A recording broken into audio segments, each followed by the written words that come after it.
Hello everyone. So today in our topic air pollution, we will be covering following heads: National Ambient Air Quality Standards. So I think by now we have talked a lot about these standards in one context or another, but today we'll be actually seeing that who gave these standards, what are the basic features and objectives of these standards. So we will be covering a little history related to NAAQs. What are these ambient quality standards? What all pollutants are covered under these standards? Permissible concentration of these pollutants, monitoring, and then difference between National Ambient Air Quality Standards and AQI. AQI stands for Air Quality Index.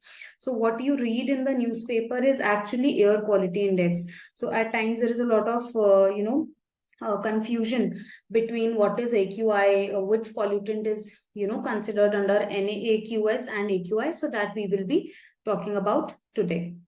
Now, need for these standards were felt quite early in 1970s, approximately our pre-industrial times. So it was after the famous Stockholm conference that was on human environment in 1972, a need for these environmental laws were felt, and an act was passed in the parliament in 1981, Air Prevention and Control of Pollution Act. Actually, see, like just I told you that need for lots of environmental based laws were felt. So not only law related to air, but in the same way, Water Prevention and Control of Pollution Act was passed.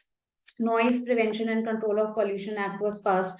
So in 1981, under this act, Air Prevention and Control of Pollution Act, CPCB, that is Central Pollution Control Board, for the very first time adopted the ambient air quality guidelines. Now, I have repeated the meaning of ambient a lot of times. So here by ambient means we are talking about outdoor air or the air in the outside environment and not in the inside, right? So these guidelines which were laid down by CPCB, so all the Central Pollution Control Board and all the state pollution control boards, they have to abide by these guidelines which are laid down by CPCB under the Act Air Prevention and Control of Pollution 1981.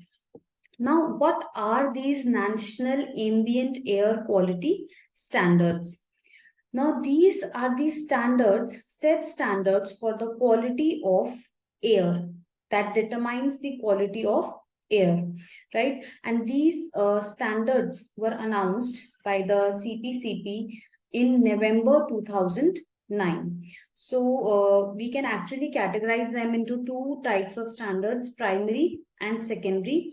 Primary standards, they are made to protect human health, keeping a sufficient margin of safety, taking into account the vulnerable groups like small children, elderly, pregnant ladies, or people who are already having respiratory conditions or allergy, or which are hypoallergic to dust and other allergens in the environment. So those are the primary standards which are set keeping in mind the safety margin that might impact the human health.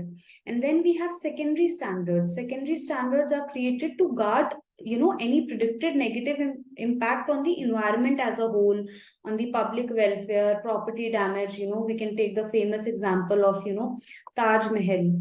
So yellowing of the marble of Taj Mahal, that is leading to the economic loss, right? And then traffic risk that a state might have or a city might have, personal discomfort and well-being.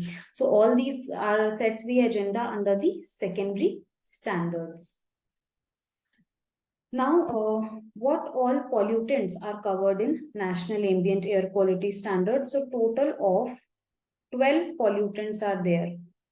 So remember the 6 criteria pollutants that we have already studied. So those 6 criteria pollutants plus 6 other as well. So we have sulfur dioxide, nitrogen dioxide, PM10, PM stands for particulate matter, PM 2.5, ozone. Obviously we are here talking about ground level ozone, right? So ozone, lead, carbon monoxide, arsenic, nickel,